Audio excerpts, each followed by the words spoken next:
Hola estudiantes de Química General, la clase de hoy continuará con lo visto en la clase número 2 y clase número 1. Sin embargo, vamos a recordar algunas cosas que ya hemos visto. Entonces, recordando, en la clase anterior vimos radiación del cuerpo negro,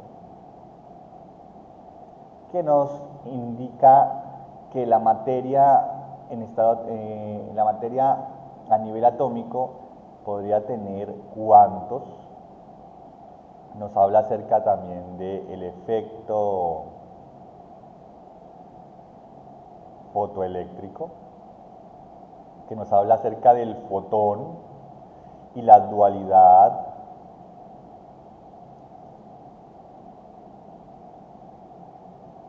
onda-partícula. Nos habla acerca también del espectro de líneas, que nos hablaba acerca de transiciones energéticas, ¿cierto?, de los electrones de un nivel a otro. Y esas transiciones, ¿cómo eran? Cuantizadas. También hablamos del modelo de Bohr, que utiliza todo este concepto de cuantos y cuantizadas y fotón, ¿cierto? No incluye la dualidad onda-partícula y utiliza órbitas, es decir, en algunos libros también se dice niveles, pero en este caso, para estar en concordancia con el material que les hemos dado, pues a través de órbitas, una órbita 1, 2, 3, y lo que mirábamos era cómo un electrón podía saltar a otro nivel y después volver a caer. Y cuando caía, emitía una onda electromagnética que era registrada en el espectro de emisión. Entonces Bohr utiliza esto que es el espectro de líneas, lo utiliza y plantea su modelo, diciendo que la energía es cuantizada, que se mueve en órbitas, en fin. Ahora, en esta clase vamos a mirar las aplicaciones, digamos, cuantitativas del modelo de Bohr. Entonces, los objetivos de la clase, ya aquí coloquemos otro colorcito para que nos alegre el día. Entonces aquí, objetivos, ¿cierto? 1, que vamos a mirar un aspecto, o vamos a determinar las energías de transición, las energías de transición entre niveles, usando el modelo de Bohr. Vamos a mirar un aspecto que, aunque se tocó en las clases anteriores, no lo hemos abordado completamente, y es el comportamiento ondulatorio de la materia.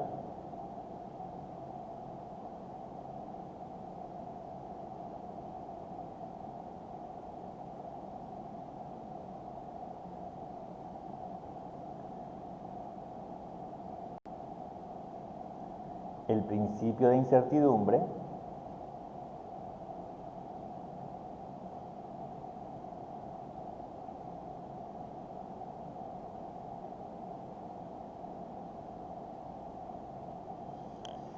y por último vamos a mirar los principios del modelo cuántico del átomo. Entonces aquí el modelo cuántico. Aquí estoy cometiendo un error. Realmente es la mecánica cuántica, ¿no? Es como la mecánica cuántica concibe al átomo. Porque el modelo cuántico significa que ya está en función de cuantos, y los cuantos ya trabajó Bohr. Entonces realmente ese es el modelo cuántico, ¿listo?, del átomo. Entonces, ¿cómo la mecánica cuántica ve o concibe el átomo? Entonces, esos son los objetivos del trabajo de hoy, y pues empecemos, ¿no? Iniciemos con determinación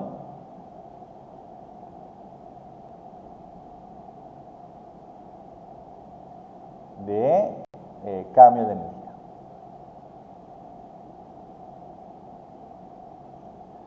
Bueno, utilizando el modelo de Bohr. Entonces, Bohr calcula que, primero que todo, voy a recordar en qué contexto está Bohr trabajando. Bohr está trabajando sobre los espectros de emisión.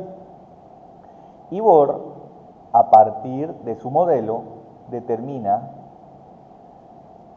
la energía de cada uno de los niveles. Ojo, escúchenme bien, la energía de cada uno de estos niveles. Cuando los electrones se encuentran en el nivel más bajo, entonces aquí decimos que el átomo se encuentra en el estado basal. Basal significa que está sin alteración. ¿Listo? Entonces aquí vamos a colocar estado basal. El estado basal significa que está en la órbita n igual a 1, es decir, no hay alteración alguna, y después pasa a otro nivel cualquiera. ¿Por qué? Porque le llega energía en términos de fotones, si ustedes lo quieren ver así, o otro tipo de energía, y también puede ser térmica, que al final y al cabo también es una radiación electromagnética, cambia a otro nivel, ¿no? Entonces digámoslo aquí, lo colocamos así, y ese estado se conoce como el estado excitado.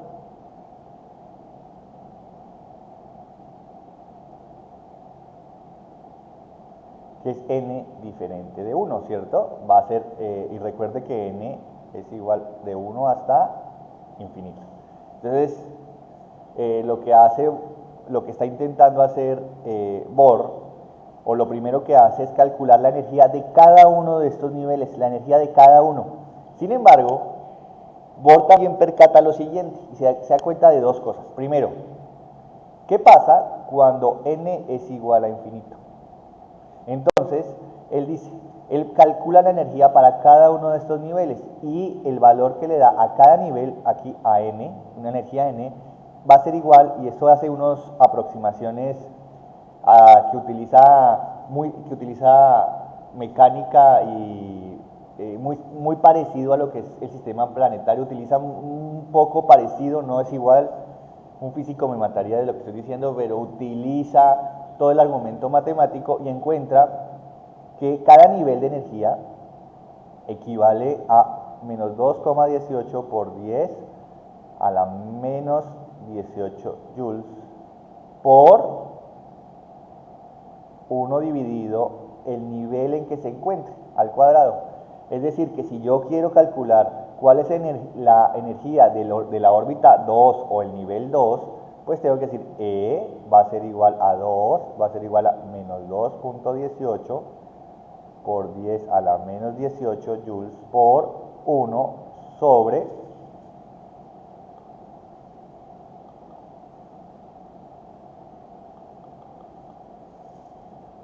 2 al cuadrado.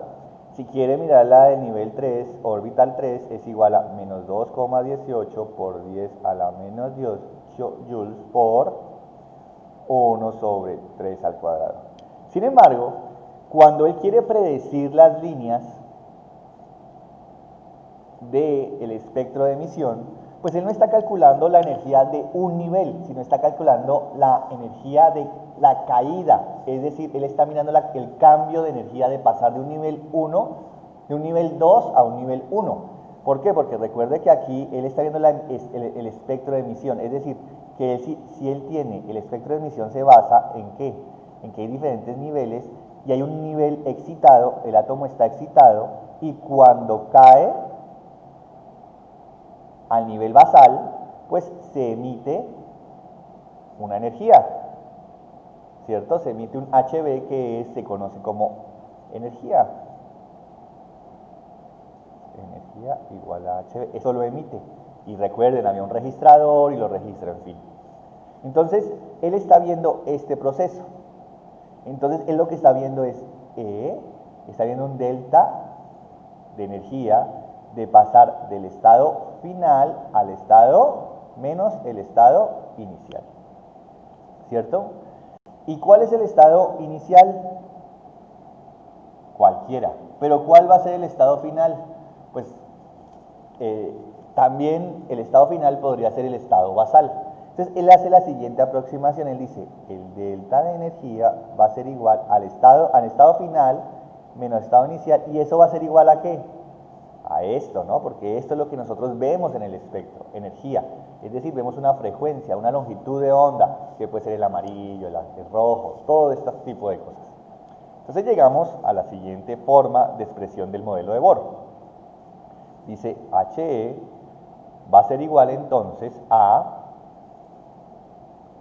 menos 2.18 por 10 a la menos 18 joules por 1 menos el nivel final al cuadrado menos 1 sobre el nivel inicial al cuadrado. ¿Sí? Si nosotros hacemos una transición, entonces recuerde que esto es de emisión, entonces como es emisión, entonces coloquemos un ejemplo. Ejemplo. El sistema se encuentra en un nivel 3, es decir, el electrón se encuentra en un estado excitado en el orbital 3 o nivel 3 y va a caer ¿hasta dónde? Hasta el orbital 1 o nivel 1. Entonces nosotros podemos decir que el nivel inicial, como es en emisión, el nivel inicial es ¿qué? 3. Y el nivel final, ¿cuál va a ser? 1, ¿cierto? Porque va a pasar desde el 3 hasta el 1. Entonces yo puedo decir que el delta de E va a ser igual a menos 2.8 por 10 a la menos 18 joules por 1 sobre 1 al cuadrado. Ojo aquí, muchos estudiantes siempre se confunden y colocan 3. No, recuerden que esto es un espectro de emisión. Está liberando energía y al liberar energía está pasando de un nivel mayor a un nivel menor. Por tanto, aquí es 1 menos el nivel inicial, ¿no? Y el nivel inicial pues él arrancó del nivel 3. Y esto nos da menos 1.94 por 10 a la menos 18 joules.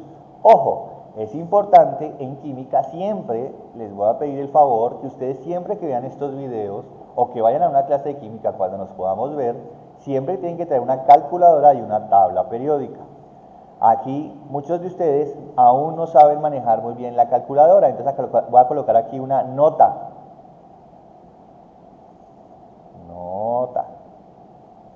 Manejo de calculadora.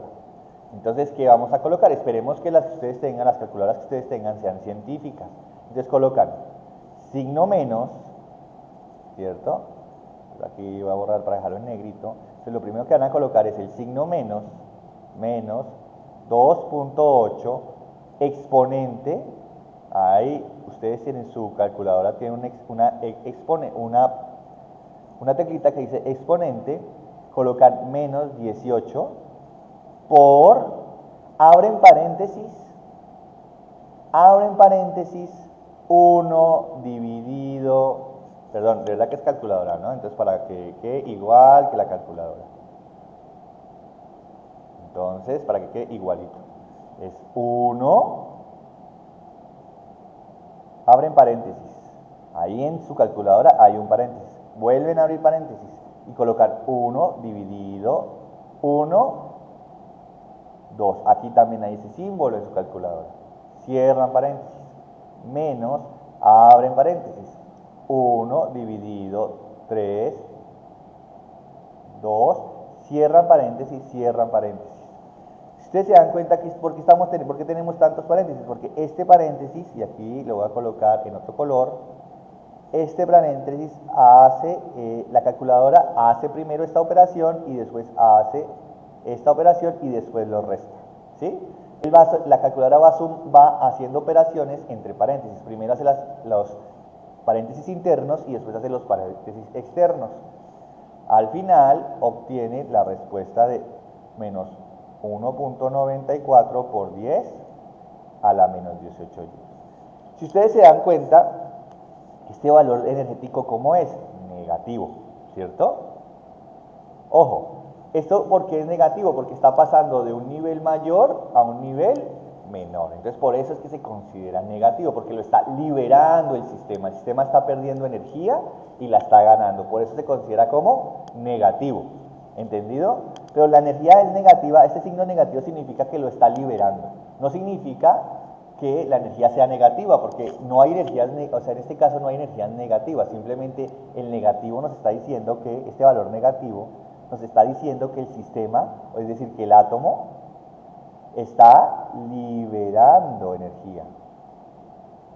¿Ok? Ese valor significa eso. Entonces aquí, este valor significa que está liberando energía. Ahora, si yo quiero conocer cuál es la longitud de onda que equivale a esta energía, pues es muy sencillo, porque lo que yo voy a hacer es que yo puedo decir que la energía es igual a la constante de Planck por nu, que es la frecuencia. ¿Y qué es la frecuencia? Pues la energía va a ser igual a ¿qué? A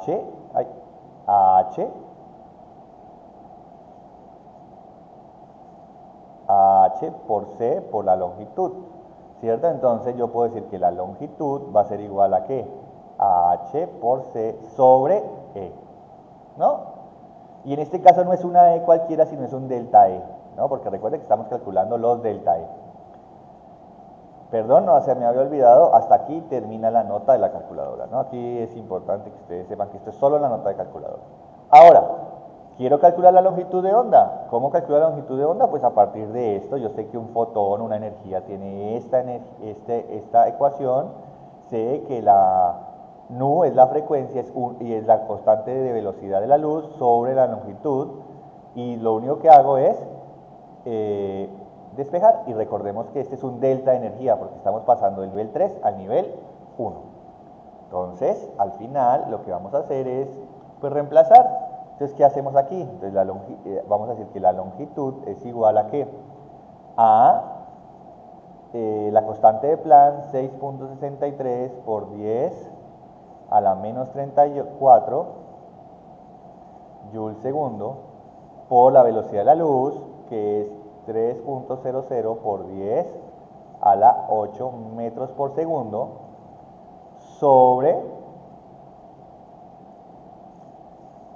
1.94 por 10 a la 18,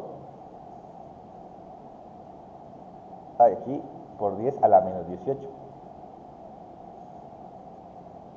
por 10 a la menos 18 joules.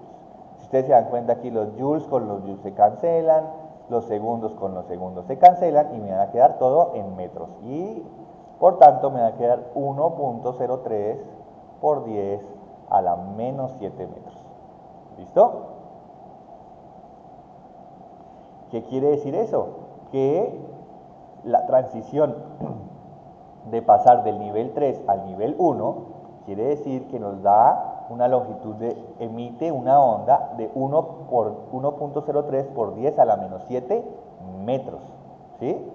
Recuerde, excluimos el valor negativo y aquí lo excluimos. Ojo, tenemos que tener mucho cuidado. Excluimos el valor negativo. Este valor negativo que tenemos acá lo excluimos. ¿Por qué? Porque este valor negativo solamente nos está diciendo es que hay una emisión, que el átomo está perdiendo, pero que lo que se emitió es de 1,94 por 10 a la menos 18. Por eso aquí se omite el signo, porque estamos hablando aquí, el signo nos está diciendo es que el átomo está perdiendo esa energía.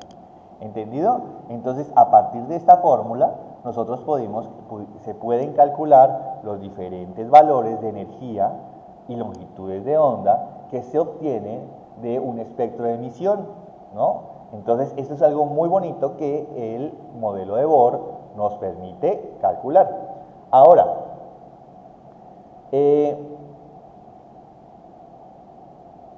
¿qué más nos puede decir el modelo de Bohr? Nos dice lo siguiente, nos dice, en conclusión nos está diciendo que a partir de un modelo cuantizado puedo predecir el espectro de emisión.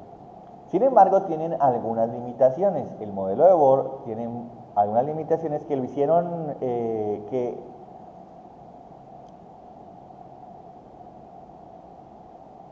que lo hicieron pues poco factible, pero muy explicativo. A Bohr le dan el premio Nobel de Química, no le dan el premio Nobel de Física, y él no se siente tan bien con que le hayan dado el premio Nobel de Química. En algunas entrevistas o en cartas con algunos amigos, él no se siente muy orgulloso de tener el Nobel de Química porque él quería tener el Nobel de Física. Sin embargo, su modelo es un modelo no tan refinado como otros modelos que nacieron a la par del modelo de Bohr o muy cercanos al modelo de Bohr. Por eso no se le da el premio, el Nobel de Física, sino se le da el Nobel de Química porque Bohr hace otras contribuciones muy importantes, sobre todo en el decaimiento radioactivo, que hace que le den el modelo, que le hacen que le den el premio Nobel de Química, no el premio Nobel de Física. Sin embargo, sus contribuciones son muy importantes porque a partir de un modelo muy simple puede calcular las energías de los niveles, los cambios de energía y predecir los espectros de emisión y darle por lo menos una explicación a la ecuación de Rayleigh, que la vimos en la clase anterior, donde utilizaban unos factores n, que no se entendería que era n, pero Bohr dice, esos n son órbitas, y el decaimiento, es decir, la caída de un electrón al estado basal o del estado basal al estado excitado, pueden ser calculadas, ¿no? Entonces, Bohr hace una excelente contribución. Sin embargo, sus limitaciones son bastantes y entre ellas las limitaciones surgen porque no se entendía muy bien cuál era la estabilidad del átomo. ¿Por qué? Básicamente, al tener un núcleo positivo y tener electrones girando alrededor, pues básicamente va a generar lo que se conoce como una caída, ¿no? Es decir, el núcleo va directamente a caer, los electrones van a caer directamente sobre el núcleo y cargas positivas con cargas negativas, pues lo que van a hacer es cancelarse, pero eso es lo que no se ve en la naturaleza, ¿no? Las predicciones del modelo de Bohr sobre el átomo de cobre, átomo de hidrógeno, en términos de su desaparición en el universo, pues no cuadraban, es decir, el electrón del hidrógeno con el protón del hidrógeno tendrían que en algún momento colisionar y generar pues una energía y desaparecer como tal el átomo de hidrógeno o ya dejar de ser átomo de hidrógeno, pero eso no ocurre. El átomo de hidrógeno tiene una vida media muy grande en comparación a lo que se podía medir con el modelo de Bohr. Entonces la estabilidad del átomo fue la gran limitación del modelo de Bohr. Como eso se genera, muchos físicos empiezan a pensar, bueno, entonces ¿cómo podemos liberarnos de esa autodestrucción del átomo que el modelo de Bohr predice, pero que no existe en la naturaleza? Entonces empiezan a aparecer personajes en la historia de la física que sugieren o que retoman el trabajo de la dualidad partícula para para poder explicar explicar lo que Bohr no podía explicar desde su modelo. Y para eso surge lo que se conoce como la explicación o la inclusión del comportamiento ondulatorio de la materia. Entonces, ¿cómo es el comportamiento ondulatorio de la materia? Pues el comportamiento ondulatorio de la materia lo sugiere Louis Broglie, y él dice, mire, en vez de pensar en niveles, ¿no?, como muy estáticos, como algo planetario, ¿cierto?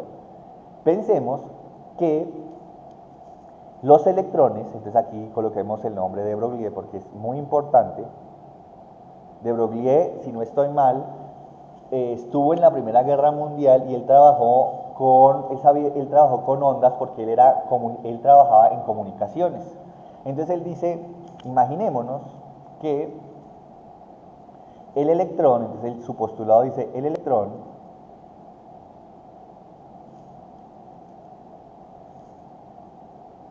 en su trayectoria circular alrededor del núcleo tiene asociada una longitud de onda específica.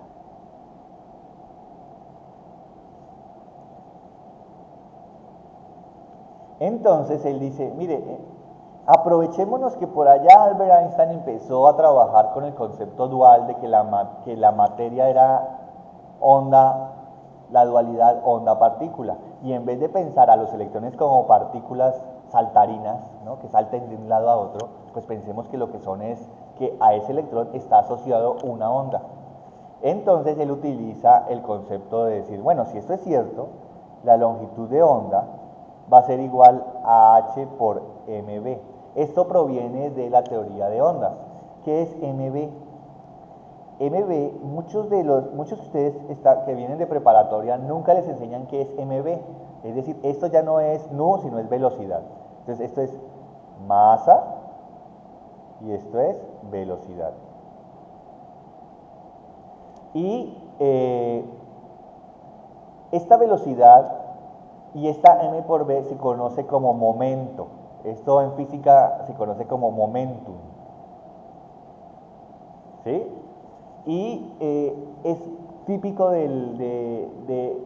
o sea, no es típico de una onda, sino que aquí lo que está, esta ecuación es hermosa porque lo que muestra es, une una propiedad de una onda, como es la longitud de onda, con un momento, y este es un momento, es una partícula, el momento es de partículas. Imagínense que ustedes están en una carretera y viene una piedra de 1 gramo, o sea, muy pequeño, a una velocidad de 1 centímetro por hora. Entonces viene muy despacio. Cuando a ustedes les golpee esa piedra no les va a hacer absolutamente nada, ¿cierto?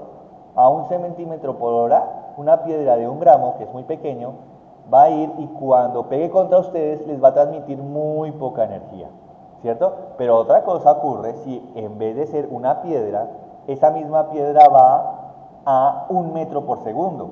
Ya el golpe va a ser durísimo, ¿no? ¿Por qué? Porque te va a transmitir muchísima energía. Entonces, la ecuación de Broglie es una ecuación muy bonita porque está ¿qué? Uniendo el mundo de las ondas con el mundo de las partículas. Y a partir de esa unión de mundos, porque recuerde que la onda solo tiene energía y las partículas son muy diferentes, las ondas de las partículas, pero las unen en una ecuación, en la famosísima ecuación de Broglie. H es la constante de Planck.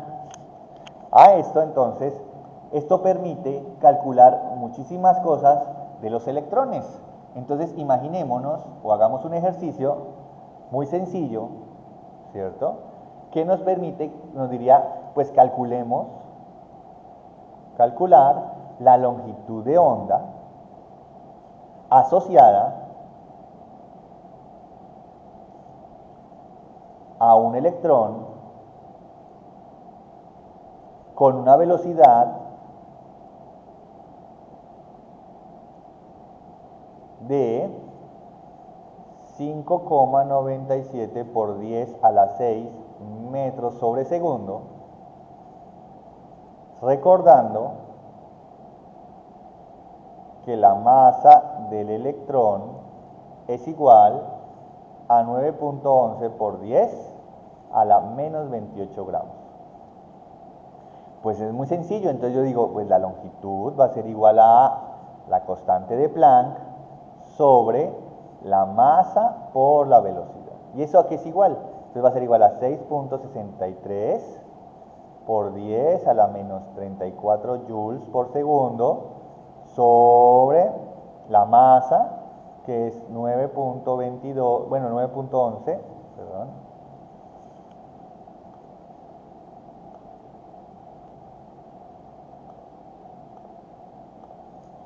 9.11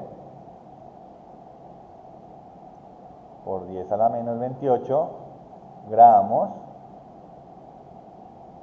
por 5.97 por 10 a la 6 metros por segundo. Todo esto hay que hacer unos factores de conversión importantes, ¿no es cierto? Y al final obtenemos que es importante cambiar aquí los gramos, aquí 1000 gramos es igual a 1 kilogramo, para que los gramos se vayan y nos queden en kilogramos, ya que los joules están dados en kilogramos. Entonces obtengamos un valor de 1.22 por 10 a la menos 10 metros. Nota, o lo que significa 0.122 metros. Nota, aquí, nota. En el propedéutico ustedes vieron una cosa que se llama análisis dimensional, es decir, nos están diciendo aquí que las unidades son muy importantes, ¿cierto? Aquí voy a hacer algo que ustedes hicieron en el propedéutico y es lo siguiente. La longitud de onda, pues como su nombre lo dice, pues puede ser dada en metros. Entonces, ¿a qué equivalen las unidades que tenemos aquí? Un joule, o julio, como ustedes quieran llamarlo, un joule es lo mismo que decir newton por metro. Y un newton por metro, ¿qué significa? ¿A qué es igual un newton? Entonces, un joule es igual a ¿qué? ¿Un newton a qué es igual? Yo espero que recuerden que un newton proviene del concepto de fuerza, es decir, que esto es igual a ¿qué? A masa por aceleración, entonces kilogramo por metro sobre segundo cuadrado por metro. Entonces, si se dan cuenta, esto es un newton.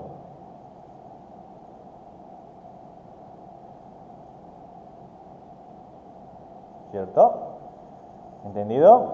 Entonces, si se dan cuenta, aquí nosotros tenemos que los joules están dados en kilogramos y aquí tenemos una masa en gramos.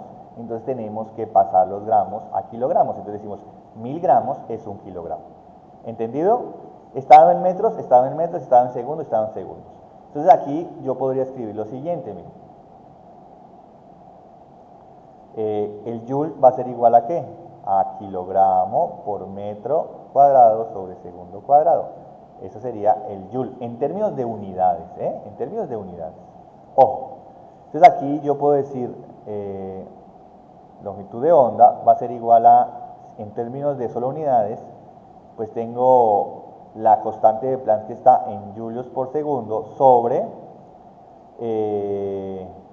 masa, ¿cierto? Entonces aquí kilogramos por velocidad, que es metros sobre segundo. Entonces aquí, ¿qué me va a dar? Si ustedes se dan cuenta, yo aquí lo que tengo es lo siguiente, joules, que es kilogramo por metro cuadrado sobre segundo cuadrado por segundo. Voy a borrar aquí para que se vea más bonito porque no lo estoy haciendo bonito para ustedes. Después se pueden confundir, entonces voy a mejorar. Y aquí es igual a decir kilogramo metro cuadrado segundo cuadrado por segundo sobre kilogramo metro por segundo. ¿Esto qué significa? Miren, yo podría hacer aquí kilogramo por metro cuadrado por segundo cuadrado por segundo. Estoy haciendo esta operación porque es una multiplicación. Y aquí kilogramo por metro sobre segundo. Entonces aquí yo hago producto de extremos, producto de medios, que es básicamente multiplicar producto de extremos acá por producto de medios. Entonces, al multiplicar esto así, entonces me va a quedar, lo estoy haciendo muy explícito para que no tengamos después problemas. Kilogramo metro cuadrado por segundo cuadrado, porque segundo por segundo, segundo cuadrado, sobre kilogramo por metro por segundo cuadrado. Eso está muy bien porque segundo cuadrado sobre segundo cuadrado es 1. Kilogramo sobre kilogramo es 1. Y metro cuadrado sobre metro cuadrado es igual a metro. Entonces, al final, la longitud es igual a metros. Eso es lo que espero que hayan visto en análisis dimensional. Eso ya lo vieron en su curso propedéutico. Sin embargo, aquí lo recordamos, ¿no? Si tienen algún problema con esto, por favor, en las clases ustedes me podrían preguntar perfectamente qué es lo que hice aquí. Espero lo haya hecho lo más claro posible, pero pues para eso estamos, para que ustedes nos pregunten.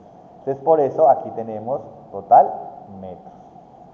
Ahora, pues esto es lo que nos dice Broglie. Broglie nos une el mundo de las partículas, de las propiedades de las partículas con un momentum y el mundo de las ondas con la longitud. A partir de eso, pues empiezan a hacerse muchísimos experimentos para ver si eso es cierto y se encuentran un experimento que son los rayos X. Y los rayos X cumplen con la teoría de Broglie. Entonces, los rayos X, ¿qué son? Electrones. Y al ser electrones, entonces cumplen todo esto, cumplen la longitud de onda, el momento. Entonces, la teoría de Broglie se establece como uno de los principios más importantes de la física, en donde nos dice que la materia tiene una dualidad onda y también partícula. Entonces, pues si eso es cierto, llega un estudiante de física extremadamente brillante y dice, bueno, sí, pero yo no me siento una onda, ¿no? Yo personalmente no me siento una onda, yo siento una partícula. Yo no me veo en el mundo como una onda, yo me veo en el mundo como una partícula. Y además, si yo hago la física clásica, yo veo las cosas como partículas, yo no la veo como ondas. Yo veo que la ecuación de Newton se sirve muy bien cuando yo coloco un camión contra un carrito muy pequeño. Yo veo cómo el camión se lleva al carrito pequeño y hay un momento de física, hay una fuerza, una aceleración, y yo veo cómo funciona. Yo veo cómo hay cohetes o proyectiles que yo produzco, dicen los científicos, que cumplen las leyes de física. Yo no veo un movimiento ondulatorio en mí o en otros cuerpos grandes, yo no lo veo. Entonces aparece un estudiante y un físico brillante, muy brillante, que abre completamente a la física en dos. Tanto es así que empieza una disputa entre los físicos muy clásicos, y entre ustedes no me van a creer, pero ahí aparece Max Planck, el fundador de la física cuántica, junto a Albert Einstein. Empiezan los dos a generar una escuela y Heisenberg otra escuela, porque Heisenberg empieza a decir, esperen, tal vez cuando miramos el mundo macroscópico no es lo mismo que el mundo microscópico. Entonces saca algo que se llama el principio de incertidumbre, que rompe a la física en dos escuelas diferentes, pero que después se va a dar cuenta que Heisenberg sí tenía la razón, ¿no? Entonces la física queda en un momento realmente novedoso en términos conceptuales, porque unos apoyaban a Heisenberg, otros no. Entonces como que hubo una catarsis física ahí, se generaron unas escuelas, otro tipo de escuelas donde unos apoyaban a Albert Einstein, otros apoyaban a Heisenberg. Pero miremos qué es lo que hizo Heisenberg, que fue tan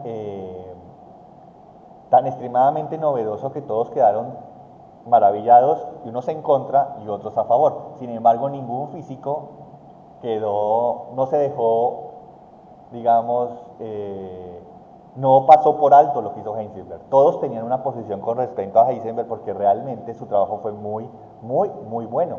Entonces, ¿qué fue lo que hizo él? Heisenberg hizo una relación matemática que se sale del nivel del curso completamente. Además, esto es ya más física matemática, pero se sale como tal del curso, y nos relaciona matemáticamente, y voy a colocar aquí el nombre, Werner Heisenberg, relaciona su contribución más importante es que él relacionó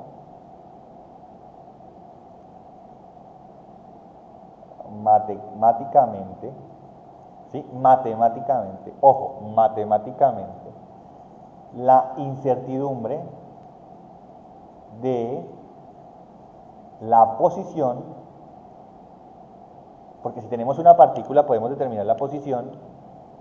Entonces vamos a decir la posición como un delta X, en donde nos encontramos, y la incertidumbre del momento. que en algunos le llaman, como el momento está en términos de la masa y la velocidad, algunos también hablan de la velocidad, ¿no? De la incertidumbre de la velocidad. Bueno. Entonces, él lo hizo a partir de pura relación matemática y obtiene la siguiente ecuación. Como les digo, mirar esta ecuación, al igual que las otras ecuaciones, es todo un semestre para deducir estas ecuaciones. Yo les muestro los resultados, las implicaciones del resultado. Dice algo así. Perdón, aquí le coloco un backslash porque ya estoy acostumbrado a colocar backslash porque es cuando uno tiene la constante de Planck, la divide sobre 2pi, le coloca constante de Planck sobre backslash, pero aquí estoy dividido sobre 4pi. Entonces, miremos básicamente qué es lo que qué es la contribución de Heisenberg. Entonces, para poder mirar eso, vamos a resolver esta ecuación en términos del delta x. Entonces aquí tengo que el delta x, o sea, el delta de posición va a ser igual debe ser mayor o igual a la constante de Planck sobre 4pi por mb. O sea, es decir, básicamente el momento. Pero como lo que va a cambiar no es la masa del electrón, porque la masa del electrón es constante, lo que va a cambiar es la velocidad. Entonces decimos sobre un delta de velocidad. ¿Listo? Porque la masa va a permanecer constante. Lo que va a cambiar es el delta de velocidad. Ahora, si nosotros pensamos aplicar esta ecuación al electrón, entonces miremos la masa del electrón, a que es igual. La masa del electrón es 9.11 por 10 a la menos 31 kilogramos. Esa es la masa del electrón. La velocidad va a ser igual a ¿qué? A 5 por 10 a la 6 metros sobre segundo. Esa es aproximadamente la velocidad que podría tener un electrón en un átomo de hidrógeno. ¿Qué más podemos decir? Ya tenemos todos los cálculos. Entonces, ¿qué tenemos? Decimos, la constante de Planck ya la sabemos, que es 6.63 por 10 a la menos 34 joules por segundo sobre 4pi por 9.11 por 10 a la menos 31 kilogramos por 5 por 10 a la 4 metros sobre segundos. Perdón, aquí la velocidad del electrón es de 5 por 10 a la 4 metros sobre segundo. ¿Sí? Entonces, ¿qué me va a dar? Me da igual a 1 por 10 a la menos 9 metros. Ese en sí, ese valor en sí no nos significa nada si no relacionamos el concepto del electrón en sí. ¿Qué es lo que me está diciendo en realidad esta ecuación? Me está diciendo, mire, yo conozco la masa y conozco la velocidad. Si yo conozco la masa y conozco la velocidad, podría calcular la posición. ¿Sí? Yo podría saber en dónde está tal partícula. Y es cierto, si ustedes se imaginan corriendo en una pista, si yo sé cuál es su masa y cuál es su velocidad, yo puedo determinar en dónde están. Es decir, si yo digo, usted corra del punto A al punto B, y yo le digo, ¿cuál es su masa y cuál es la velocidad que va a tener? Estoy segurísimo que puedo decir, en los 5 minutos usted está aquí, y usted en los 5 minutos va a estar en esas coordenadas, es decir, va a estar en una posición X. Entonces, imaginémonos, yo tengo un punto A y tengo un punto B, y usted está acá listo a correr. Y me dice, yo tengo una masa de 60 kilogramos y voy a correr a una velocidad de 5 metros por segundo, imagínense. Yo exactamente sé cuando vaya 10 segundos en dónde está. Yo sé que va a estar por acá, en 10 segundos. Yo lo puedo determinar porque tengo su masa y tengo su velocidad y tengo el tiempo, ¿no es cierto? Yo también podría calcularlo porque tengo el tiempo. Entonces podría decir en dónde están. Pero yo aquí coneniendo la masa y la velocidad, con eso ya puedo calcular ¿En dónde estás? ¿Y cómo en dónde está? ¿Cómo lo va a nombrar? Pues X, ¿cierto? En una coordenada X. Entonces, aquí está. X. Ahora, cuando yo miro esto, yo digo, bueno, cuando miro con respecto al electrón, pues entonces me dice que el electrón está a 1 por 10 a la menos 9 metros. Eso es como la incertidumbre. Es decir, es lo que está diciendo aquí es, miren, yo no sé exactamente dónde está, pero usted está entre esto y esto. Entonces, la ecuación de Heisenberg no dice no dónde estás precisamente, sino que te dice, mira, tú estás entre este punto y este punto. Por eso se llama delta X. El delta significa diferencia. Pero dice, mira, tú estás entre este y este punto. Y entonces aquí le dice Heisenberg que un electrón va a estar que va a tener cuando usted calcule dónde está el electrón va a tener este delta, más o menos. ¿Entendido? Pero mirémonos cómo es el electrón. Entonces dicen, cálculos posteriores dicen que el electrón tiene un diámetro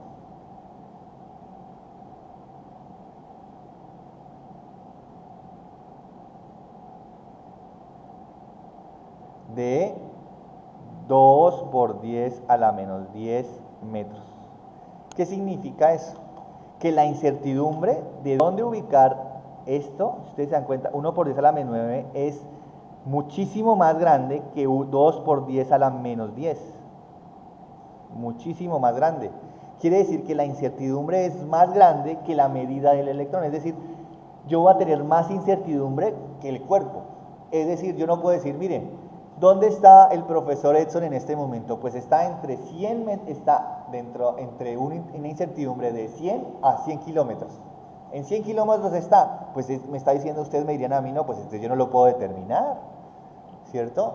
Usted no me puede determinar dónde estoy yo, porque usted me está dando una incertidumbre, es decir, una medida de la probabilidad en dónde estoy de 100 metros, de 100 kilómetros. Pues obviamente es muy difícil. Si usted me dijera a mí que la probabilidad es que usted, donde yo estoy, la diferencia es más o menos 3 metros, usted diría, bueno, yo lo puedo identificar. Es como cuando ustedes están en Google, cuando ustedes están en WhatsApp y quieren mandar su ubicación. Pues la ubicación, Google le manda una ubicación y más o menos usted está entre 5 metros de la posición que usted envía. Pero si usted envía una posición y usted está más o menos a 100 kilómetros a la redonda de ahí, pues imagínense pues el escándalo que se podría ocurrir si su mamá es la que lo está buscando y usted le dice, no, pues le mando, yo estoy a 100 kilómetros a la redonda. No, pues tu familia va a empezar a caer la desesperación, ¿cierto? Porque lo dice, no, yo necesito saber dónde estás. Entonces Heisenberg lo que dice es, mire, cuando yo quiera medir la posición del electrón, no la puedo hacer, porque la incertidumbre es muy grande, yo no puedo determinar realmente dónde está el electrón. El electrón yo nunca voy a poder determinar su posición, nunca podré determinar su posición, porque al yo determinar su velocidad, afecto su posición. Un ejemplo un poquito más sencillo de entender es, imagínense que ustedes quieren medir cuál es su altura, y para medir su altura lo que hacen es lo siguiente, se acuestan en la tierra o en el suelo y alguien les esparce tierra, de tal manera que cuando ustedes se levantan, pues van a dejar la sombra en el cielo, en el suelo, van a dejar la sombra, la silueta de su cuerpo, y pueden medir exactamente cuánto es su altura. Sin embargo, si ustedes se van a medir en la báscula, ya no la pueden determinar porque ustedes están llenos de tierra, es decir, la báscula no va a medir su peso real. Algo parecido pasa acá. Al medir la velocidad, tú no puedes medir la posición, o al medir la posición no puedes determinar la velocidad. Algo parecido a eso. Entonces, el principio de incertidumbre me está diciendo es que la incertidumbre es muy alta cuando yo tengo partículas muy pequeñas. Entonces, y la incertidumbre es muy baja cuando yo tengo partículas muy grandes. Entonces, esa realmente es la contribución de Heisenberg. Heisenberg dice, cuando tengo partículas muy pequeñas, como el electrón, ¿cierto? pues ahí sí está difícil determinar una posición porque se parece más a una onda. Aunque tiene propiedades de partícula, también tiene propiedades de onda, entonces es muy difícil determinar su posición. Es muy difícil determinar la posición de una onda, ¿cierto? En cambio, cuando la partícula es muy grande, como nosotros, como los cuerpos macroscópicos, lo que está diciendo es que la incertidumbre es muy pequeña, es decir, que es muy fácil determinar. Entonces, entre más pequeño se hace la partícula, es más difícil determinarle propiedades porque tiende a tener propiedades de onda, como lo demostró Broglie. Y para determinar la posición de una onda es muy difícil. En cambio, entre seas más grande, más fácil es determinar la posición y la velocidad. Recuerden, la incertidumbre es más pequeña. Entonces, cuando hay un cuerpo muy grande, la incertidumbre es tan pequeña que ni se determina. Por eso Heisenberg decía, pues como yo soy tan másico, tengo tanta masa, no puedo entender el comportamiento de una partícula muy pequeña porque tiende a compartirse como onda. Yo me tiendo a comportar como una partícula. Yo sigo las leyes de Newton. En cambio, las partículas muy pequeñas no siguen las leyes de Newton, tienen esa dualidad onda-partícula. Y como tienen esa dualidad onda-partícula, deben ser tratados como onda y como partícula, como lo hizo de Broglie. Entonces, espero que a partir de esto hayan podido entender lo que es el principio de incertidumbre. Con todos estos datos que hemos trabajado aquí, pues empiezan a plantearse diferentes modelos atómicos, y entre ellos, bueno, diferentes, empieza a mejorarse el modelo atómico de Bohr, empieza a decirse, pues definitivamente el modelo atómico de Bohr es de partículas y los electrones tienen esa dualidad onda-partícula, lo demostró de Broglie, lo demostró Heisenberg. Dice, pues el tamaño del electrón es tan pequeño que su incertidumbre es muy grande y entonces significa que se está comportando como una onda. Entonces dicen, bueno, aquí hay que trabajar al modelo, hay que hacer un modelo que tenga esas dualidades, y empiezan a trabajar un modelo que se llama el modelo de mecánica cuántica o mecánica ondulatoria. Y el modelo lo pule y digamos que lo postula un alemán muy conocido que se llama Schrödinger.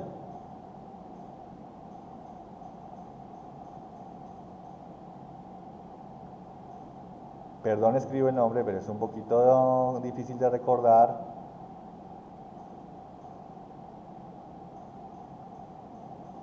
Él es el padre de lo que se conoce como el modelo cuántico del átomo o el modelo de mecánica ondulatoria del átomo. Y él básicamente se aleja de todo lo que hace una aproximación muy simple, pero realmente muy importante de lo que significa el átomo y cómo se concibe mentalmente. Obviamente muchos físicos aquí me dirán que estoy muy mal, pero la verdad es que desde el punto de vista químico nos conviene ver el modelo cuántico de la siguiente manera.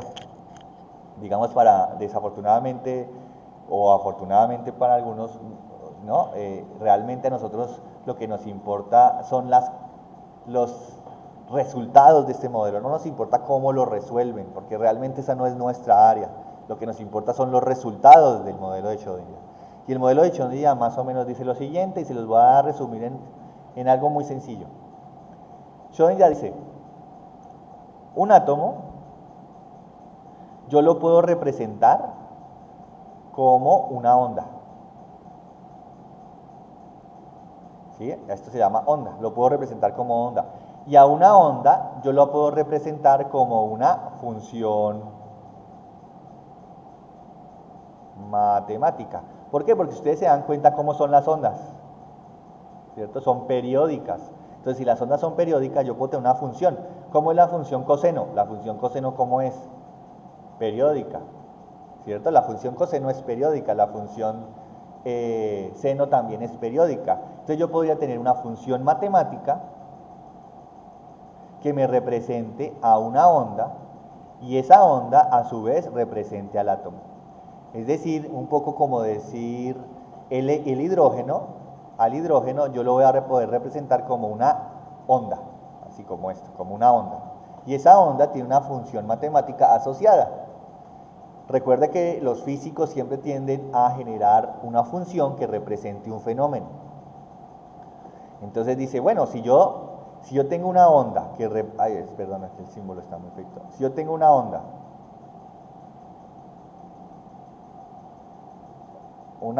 que representa al átomo, pues ya voy a llamar onda de hidrógeno, así, le voy a colocar así, de una función de onda, una onda que representa, pues si yo a esa onda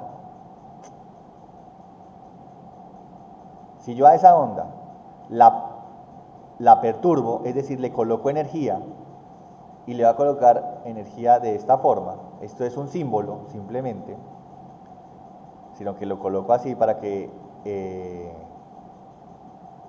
se diferencie. Si yo a este átomo lo perturbo, ¿sí? Entonces lo perturbo, pues voy a obtener el mismo átomo, porque el átomo no cambia, sigue siendo el mismo. Es decir, si yo tengo, supongamos, el neón y le coloco energía, va a aumentar su energía, pero sigue siendo neón. Entonces yo lo que tengo aquí es neón, una función que me coloca el neón, que me describe al neón, tengo algo que lo perturba a esta onda, pues me va a dar la misma función de onda que representa a ese átomo, pero con un valor de energía diferente. Y a esto se le llama la ecuación de Schrödinger. Esta es la ecuación de Schrödinger.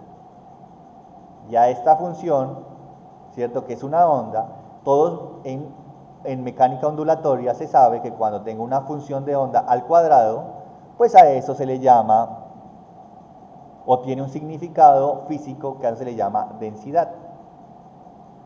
Mientras que nosotros la densidad en química la trabajamos como gramos sobre centímetro cúbico, pues en la mecánica cuántica, que también trabaja con probabilidades, pues dice que cuando yo tengo una función de onda y la elevo al cuadrado, se le conoce como densidad. Entonces, si ustedes se dan cuenta, ya lo que está mirando el modelo de Schrödinger ya no son posiciones específicas, porque Heisenberg demuestra que eso es imposible. Lo que está es demostrando que densidades. Lo que él quiere determinar es decir, mire, en este espacio es probable que existe el electrón. Entonces, por eso utiliza a la onda y genera su modelo de esta manera.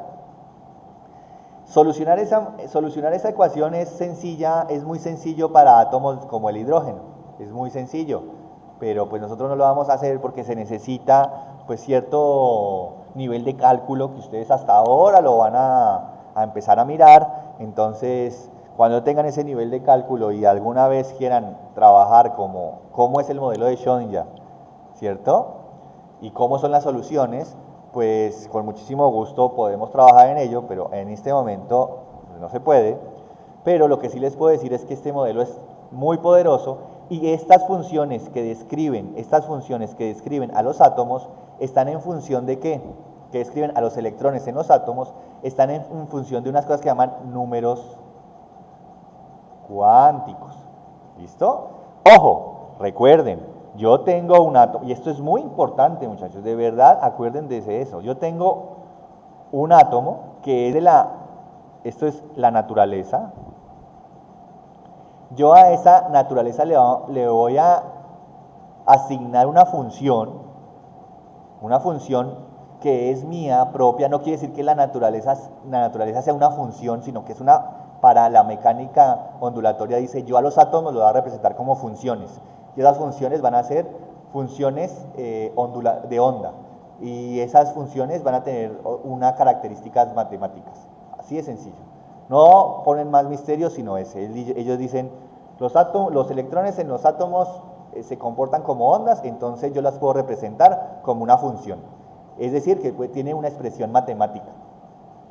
Cuando ellos empiezan a trabajar en esas funciones de onda, o sea, analizar y descubrir esas funciones de onda, pues se dan cuenta que esas funciones de onda están en términos de constantes, es decir, necesitan una constante. Y aquí voy a escribir eso otra vez. Entonces necesitan esas constantes.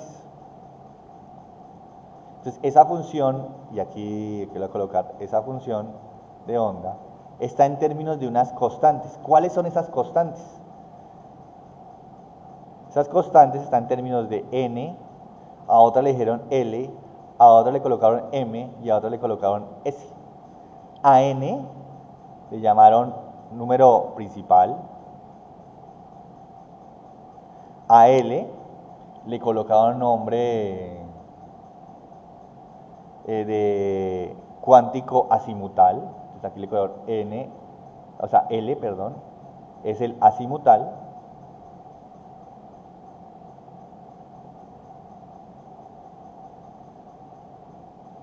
M le colocaron el número magnético y por allá al S le colocaron el nombre de spin.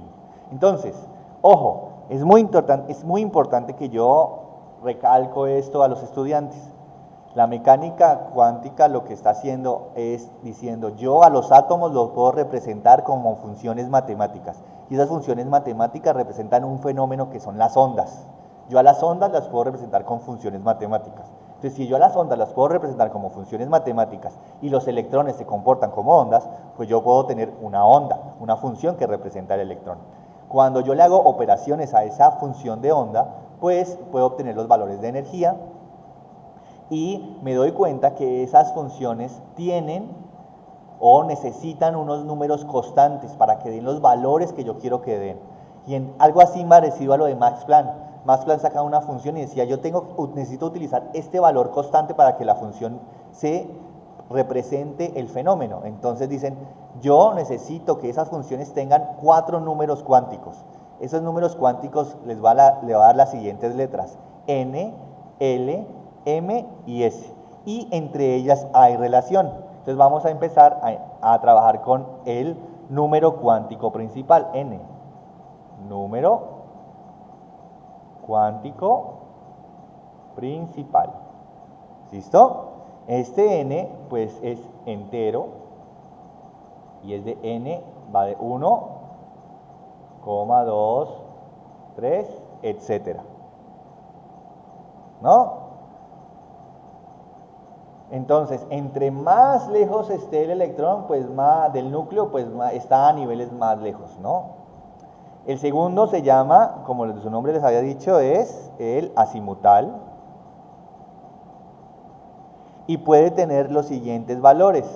Puede ser 0, puede tener el valor 1, puede tener el valor 2, puede tener el valor 3. Y a este valor del número azimutal, que si subamos yo en mi función necesito que para que se parezca al un electrón del hidrógeno en el nivel 3, necesito que L sea igual a 0, pues en vez de colocarle L0 le colocan una letra, y a esta se le pone 0, se le dice S, a 1 se le dice P, a 2 se le dice D, y a 3 se le dice F. Y el número azimutal es igual a ¿qué? L es igual de 0 hasta n-1. ¿Listo? Y después continuamos con el número magnético, que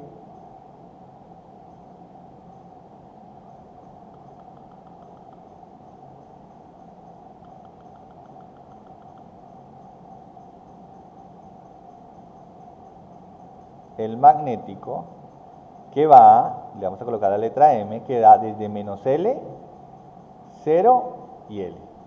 Por allá el spin, que va desde menos 1/2 a 1/2.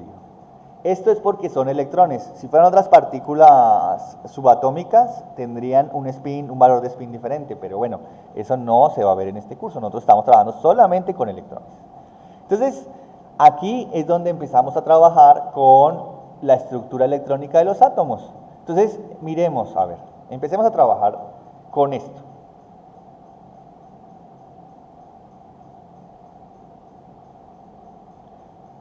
Supongamos, yo tengo aquí el nivel 1, ¿listo?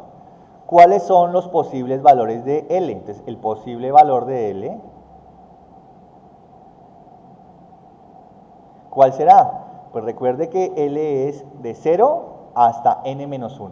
¿Y cuánto vale L acá? Pues n-1 sería 0, ¿cierto? Entonces, aquí L es igual a n-1. Entonces, L va a ser igual a 0. Si L va desde 0 hasta n-1, pues solamente hay una posibilidad, 0, ¿cierto? Entonces lo que yo podría decir es que una designación será 1 porque es el nivel 1 y únicamente tengo 0, pues es igual a S, ¿cierto? Ahora, M es entre menos L, 0 y L, pero es que el valor es 0, entonces M va a valer igual a 0. ¿Entendido? ¿Listo? Imagínense que N vale 2. Si N vale 2, ¿cuántos son los posibles valores de L? Pues si N vale 2, L va a ser igual a ¿qué? A N-1. Entonces va a ser igual a 2 menos 1, entonces L va a ser igual a 1. Pero recuerde que L va desde 0 hasta n-1, es decir, que los valores posibles van a ser 0 y 1. Entonces esto va a ser 2S y 2P, porque recuerde que 1 le habíamos asignado la variable o la letra P. Aquí está. ¿Listo?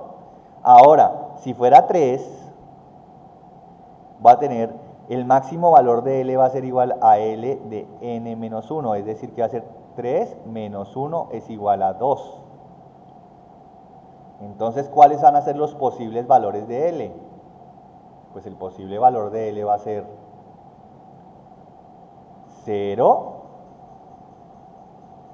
1 y 2, ¿cierto? Porque es desde 0 hasta n-1. Entonces va a ser 0, 1 y 2. Esto va a llamarse 3S, 3P y 3D. Ahora, ¿cómo va a ser el número magnético? Aquí yo no les hablé del número magnético, ni aquí en ninguno de los dos. Entonces aquí en el número magnético, nosotros sabemos que puede ser, aquí es 0, cuando es 0, pues el número magnético es 0. Cuando es 1, pues uno dice, va de menos 1 a 0 a 1, porque va M va de menos L hasta L. De menos L hasta L, pasando por el 0. Y aquí ¿cuánto tengo? 0, ¿cuál es? 0. 1, ¿cuál es? Menos 1, 0, 1. 2, menos 2, menos 1, 0, 1 y 2. Entonces aquí voy mirando el número magnético. ¿Entendido?